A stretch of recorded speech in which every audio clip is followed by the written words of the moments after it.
காலையில் எழுந்ததும் நான் கர்த்தரை நோக்கிடுவேன். கண்களை ஏறெடுப்பேன், கைகளை உயர்த்திடுவேன்.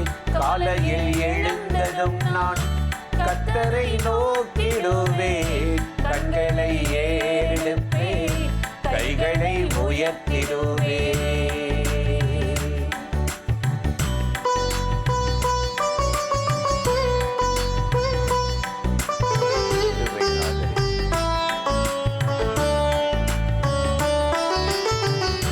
எனக்கு உதவி செய்யும் எனது ஆண்டவர் என் பக்கம் இருக்கின்றீரே.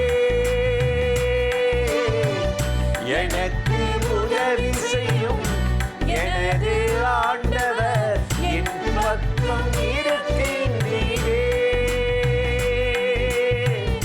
எதிரி என்ன செய்வார், எப்படி மேற்கொள்வார்?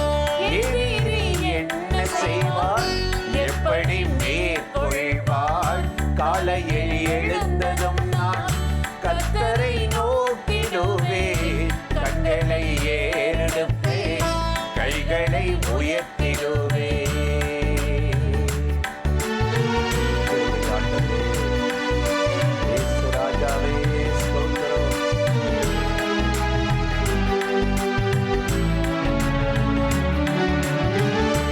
எனக்காக யாவையும் செய்து முடிப்பவர் என் பக்கம் இருக்கின்றீரே. எனக்காக யாவையும் செய்து முடிப்பவர் என் பக்கம் இருக்கின்றீரே. ஏன் நான் கலங்கிடணும், ஏன் நான் பயப்படணும்? ஏன் நான் கலங்கிடணும், ஏன் நான் பயப்படணும்? காலையில் எழுந்ததும் நான் கர்த்தரை நோக்கிடுவேன். கண்களை ஏறெடுப்பேன், கைகளை உயர்த்திடுவேன்.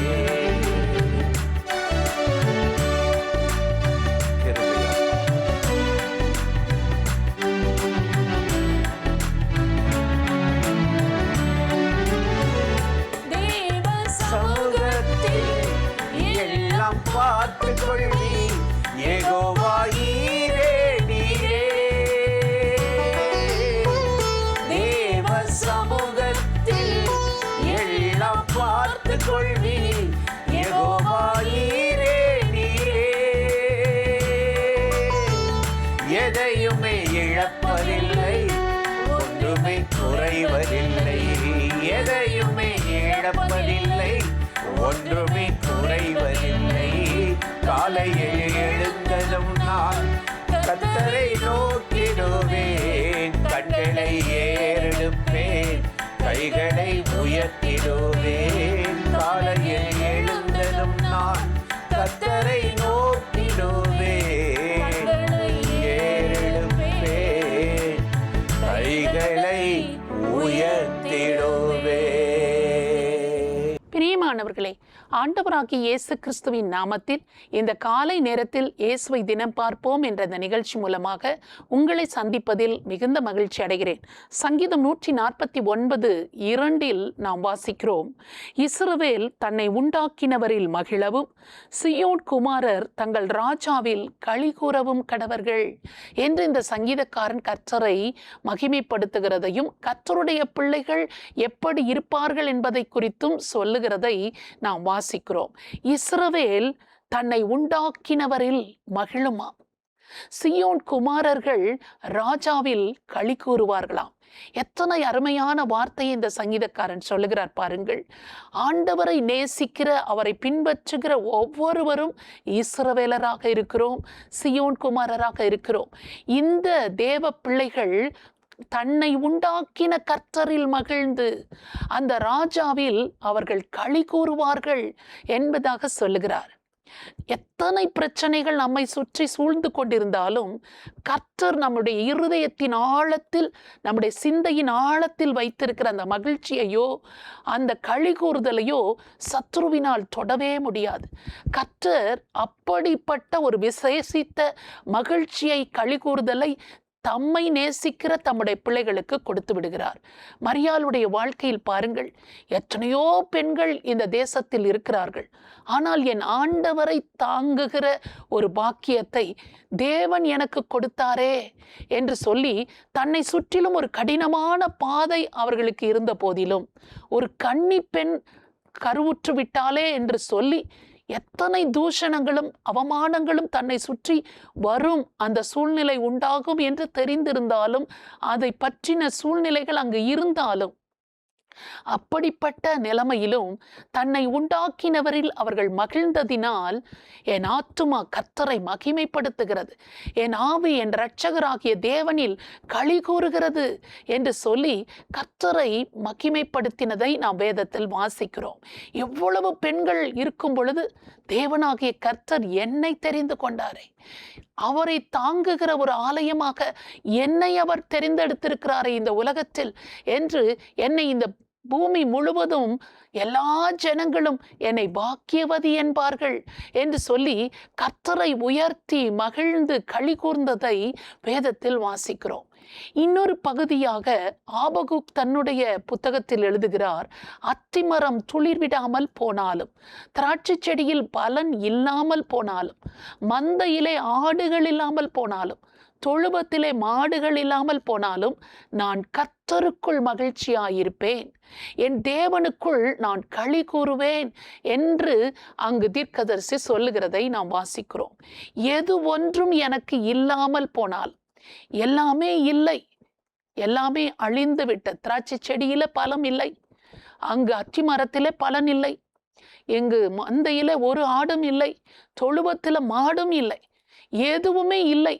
ஆனால் கர்த்தருக்குள் நான் மகிழ்ச்சியாயிருக்கிறேன், என் தேவனுக்குள் நான் களி கூர்ந்து கொண்டிருக்கிறேன் என்று சொல்லி இந்த தீர்க்கதரிசி ஆண்டவரை உயர்த்துகிறதை நாம் வாசிக்கிறோம். இதே மகிழ்ச்சியையும் இதே களி கூறுதலையும் தான் தேவனாகிய கர்த்தர் நம்முடைய வாழ்க்கையில் தர விரும்புகிறார். எது இருந்தால் என்ன, இல்லாமல் போனால் என்ன, என் ஆண்டவர் என்னோடு கூட இருக்கிறாரே என்ற ஒரு மகிழ்ச்சி, ஒரு விசுவாசம் ஆண்டவரில் நம்மை மகிழ பண்ணுகிறது, அவருக்குள் நம்மை களிகூற பண்ணுகிறது. என் தேவனாகிய கர்த்தர் என் பட்சம் இருக்க நான் ஏன் கலங்க வேண்டும், நான் ஏன் கண்ணீர் சிந்த வேண்டும், இந்த காரியங்களை எல்லாவற்றையும் அவர் பார்த்து கொள்வார் என்ற ஒரு நம்பிக்கை நமக்குள்ள பெருகுகிறது. அவரில் நாம் மகிழும் பொழுது, களி கூறும் பொழுது, எல்லா சூழ்நிலைகளையும் தேவனாகிய கர்த்தர் நமக்கு மாற்றி தருகிறார். சத்துருவனுடைய திட்டம் என்னவென்றால், இது இல்லை என்றால் தேவனை அவர்கள் மறந்து விடுவார்கள், ஆண்டவரை மகிமைப்படுத்த மாட்டார்கள் என்று சொல்லிதான் அவன் நினைக்கிறான். யோபுடைய வாழ்க்கையில் அப்படித்தான் அத்தனை ஆசீர்வாதங்களையும் பறித்து கொண்டால் ஆண்டவர் முகத்துக்கு முன்பாக யோபு தூஷித்து விடுவான், அவனுடைய மகிழ்ச்சியை நாம் பாதித்து விட முடியும் என்று சொல்லி அவன் நினைத்தான். ஆனால் பாருங்கள், யோபு கர்த்தர் கொடுத்தார், கர்த்தர் எடுத்துக்கொண்டார், அவருடைய நாமத்துக்கு ஸ்தோத்திரம் என்று சொல்லி கர்த்தரில் களி கூர்ந்து மகிமைப்படுத்தினதை நாம் வேதத்தில் வாசிக்கிறோம்.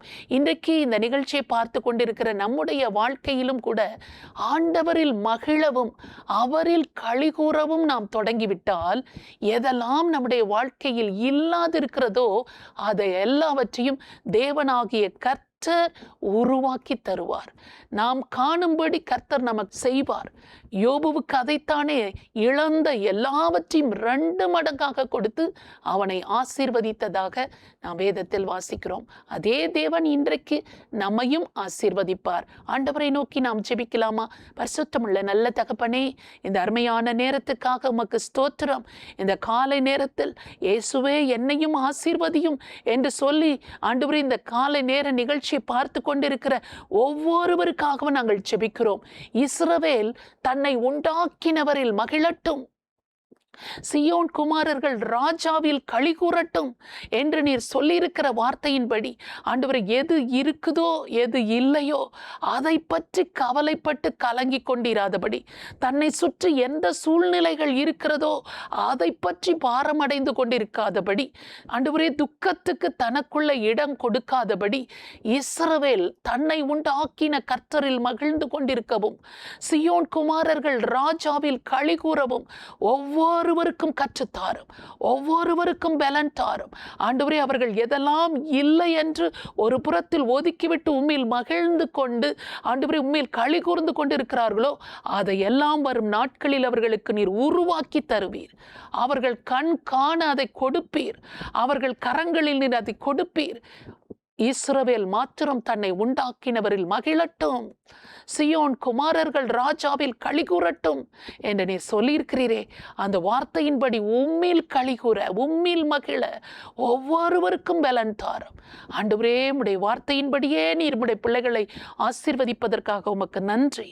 இயேசு கிறிஸ்துவின் நாமத்தில் ஜெபிக்கிறோம் நல்ல பிதாவே, ஆமென். இந்த நிகழ்ச்சி உங்களுக்கு மிகுந்த ஆசீர்வாதமாய் இருந்திருக்கும் என்று நிச்சயமாய் நாங்கள் நம்புகிறோம். நீங்கள் பெற்ற நன்மைகளை எங்களோடு கூட பகிர்ந்து கொள்ளுங்கள், மற்றவர்களிடத்திலும் ஷேர் பண்ணுங்கள்.